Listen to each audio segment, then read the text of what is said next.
कर्ण जब गंगा में बहते हुए जा रहे थे तब महाराज धृतराष्ट्र के सारथी अधिरथ ने उन्हें देख लिया। अधिरथ निसंतान थे, इसीलिए उन्होंने उस बालक को गोद ले लिया। उनकी पत्नी राधा ने बड़े प्यार से कर्ण का पालन पोषण किया।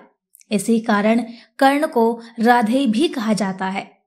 कर्ण बचपन से ही बहुत वीर और दानवीर थे, लेकिन समाज ने उन्हें हमेशा सूतपुत्र कहकर अपमानित किया। क्या आप सोच सकते हैं कि एक इतना पराक्रमी योद्धा जो कभी किसी को खाली हाथ नहीं लौटाता था, उसे सिर्फ उसकी जाति के कारण अपमान सहना पड़ा। कर्ण का जन्म कुंती के कुंवारेपन में हुआ था।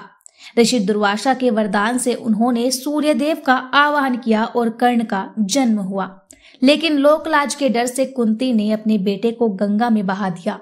महाभारत के युद्ध में जब कर्ण की मृत्यु हो गई, तब कुंती ने पहली बार अपने पुत्रों को बताया कि कर्ण ही उनका सबसे बड़ा भाई था।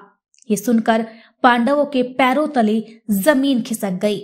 युधिष्ठिर ने दुखी होकर कहा, माँ, अगर आपने ये बात पहले बता दी होती तो शायद ये युद्ध होता ही नहीं। हम अपने ही भाई से कैसे लड़ सकते थे। युधिष्ठिर का दिल दुख और गुस्से से भर गया। उन्होंने अपनी माँ को श्राप दिया कि आपने इतने सालों तक इतना बड़ा सच छुपाया। अब से सभी स्त्रियां कोई भी गोपनीय बात छुपा नहीं पाएंगी। कहा जाता है कि तभी से स्त्रियों के बारे में ये मान्यता है कि वे कोई भी बात ज्यादा समय तक छुपा नहीं पाती। कर्ण ने कभी अपने पालनकर्ता माता पिता को नहीं छोड़ा। उन्होंने हमेशा अधिरथ और राधा को ही अपनी असली माता और पिता माना।